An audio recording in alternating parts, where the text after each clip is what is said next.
Hello and welcome to the Fantasyland Basketball Podcast. I'm your host Mark Shorten. I don't have great news this week for all those people who were as heavily invested in my finals aspirations as I was. I got beat in one of my leagues. It was a grueling 2 weeks. For whatever reason, the commissioner who ended up beating me decided to schedule it over the All-Star break, which is just ludicrous. But that's all right. We both had the same opportunity, so congratulations to him. I hope he is listening. If not, I hope one of my friends sends it across to him. He's been the commissioner for our league for 11 or 12 years now. It's his first finals appearance, and he's through to the semi, so congratulations to him. It hurts extra because he beat me in the NFL final as well, which sucks, but whatever. Finals for last week of the regular season for all of my other sides. I should be finals bound for all of them. Yeah, I am fairly healthy, so I should be okay. Except one league I've got LeBron and SGA, which is makes me a little bit nervous, but that's okay. We'll get there. So on to the Waiver Wire podcast, and obviously I'm a day behind. So I've missed today. Work got the better of me, so I wasn't able to record last night, and I haven't even had a look today. Just been absolutely chockers. So I've got 4 names to go through. Hopefully these guys will be able to help with your playoff aspirations if it is the last week of your regular season and you're vying for that spot. What I would say is injuries can happen at any point. So if you're holding someone and you're not sure if you should drop them, or you're holding somebody like an Anthony Simons, unless there's been an update today that I haven't seen, he's going to be out for the foreseeable future, so he's somebody that I think you can drop. Making playoffs, even if you think in the back of your mind, well, there's no point in me dropping that player because even if I make it, then I'm not going to be able to make a run anyway. Injuries can happen at any point. You lose a player this week, your opponent may lose a player next week or 2 players next week. We're getting to the pointy end of the season. Players are going to rest. The tanking sides are going to tank. Like, anything can happen. So make your way into the playoffs, and then from there, figure it out after that. That's my guide anyway. So the 4 guys that I've got this week to get cracking. I suppose the caveat I have always started with is I'm looking at players that are owned in 40% of leagues or less. There's obviously, and that's both Yahoo and on ESPN.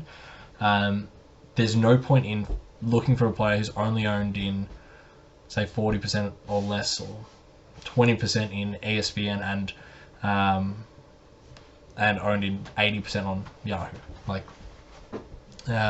Mark Williams, for example.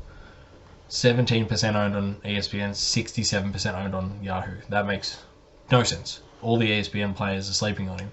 But on the same stage, there's no point in me talking about him, just because if you're an ESPN fantasy manager, there's people out there listening that are Yahoo fantasy managers, and they'll look at it and go, well, how the hell am I supposed to get Mark Williams with waivers whenever he's owned in 7 out of 10 leagues?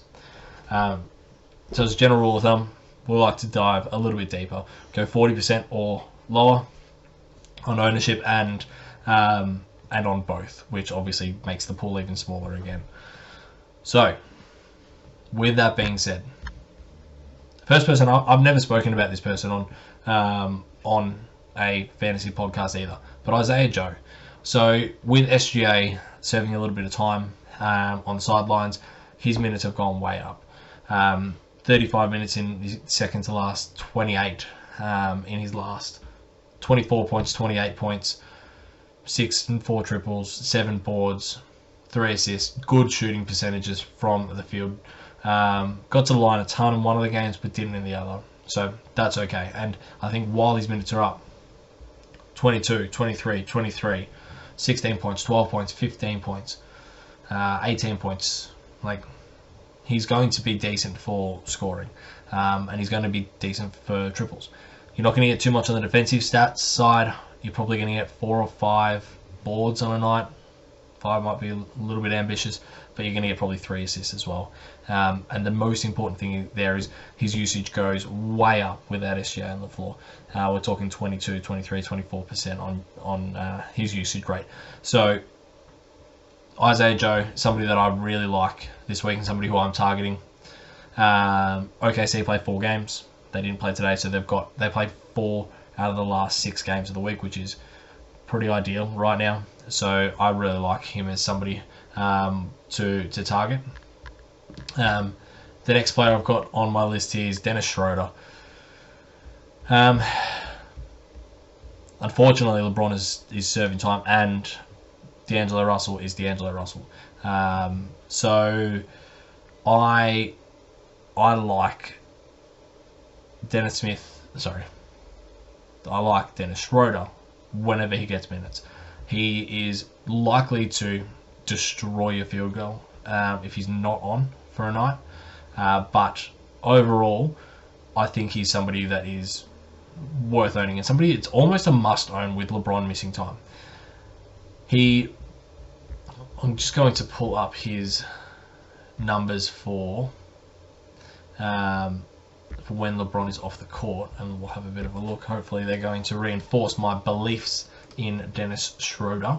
Let's have a quick look with LeBron missing time. Dennis Schroeder, where are we? Dennis Schroeder goes up to 16 points, 4 assists.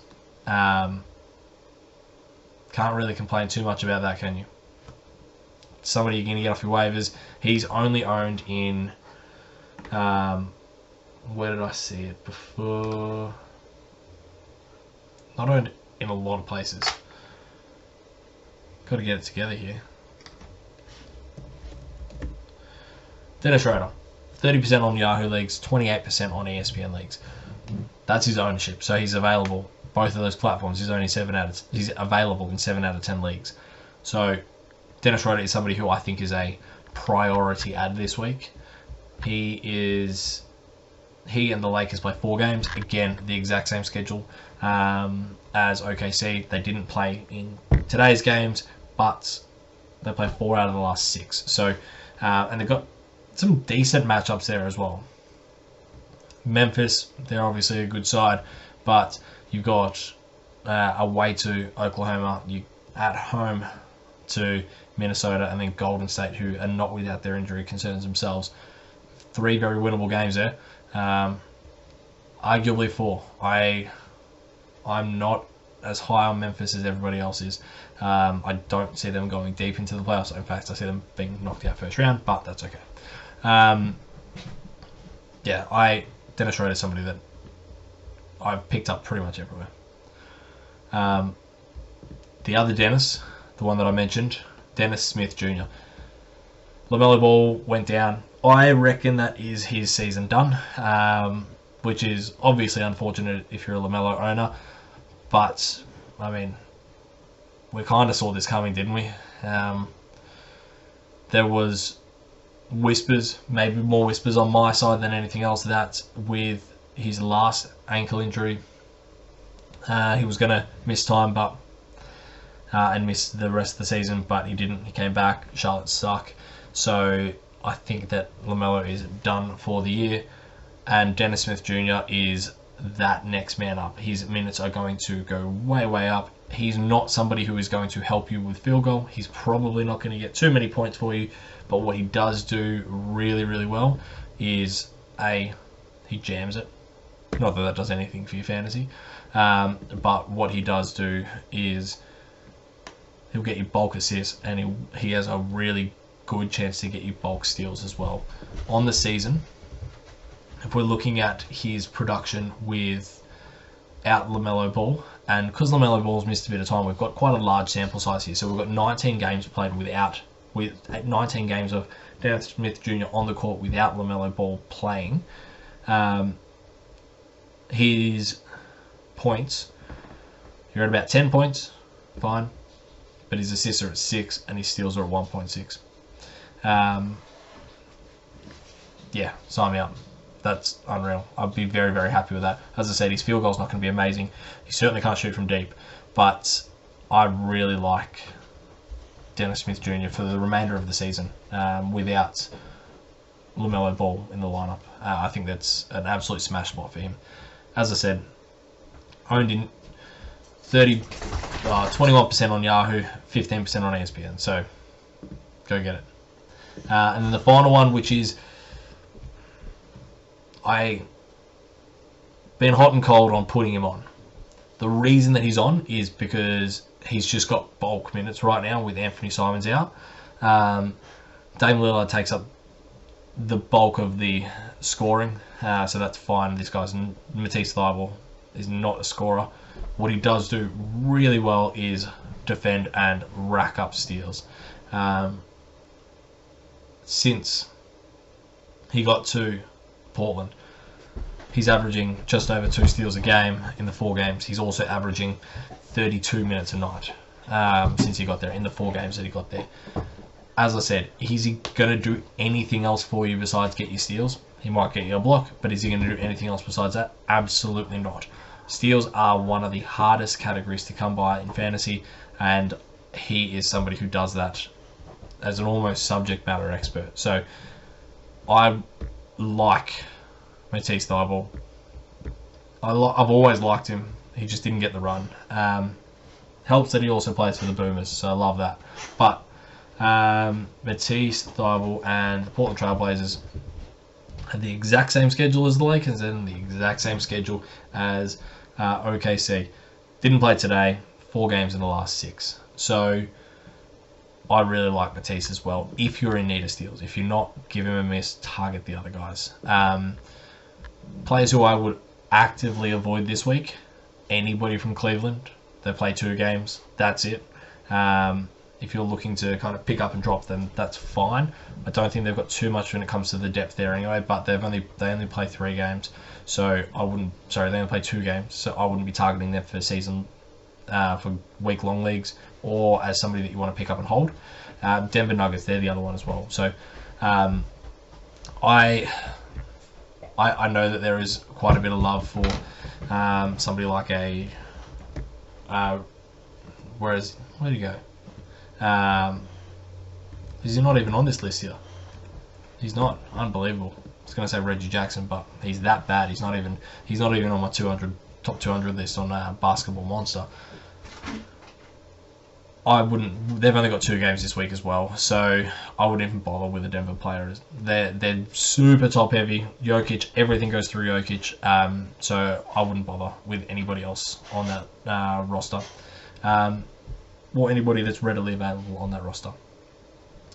Other than that, short, sharp, and sweet podcast this week. As I mentioned on the last one, I endeavour to be more across this as we go towards the end of the season. Also, wouldn't mind getting a co-host as well. There's only so much that I can do talking to myself. I would love to be able to bounce some ideas off another co-host. Bounce some players. There's no issues and nothing wrong with a bit of friendly banter. So if you are interested, hit us up on the TikTok at Fantasyland Basketball. And until next time, don't forget to rate and subscribe.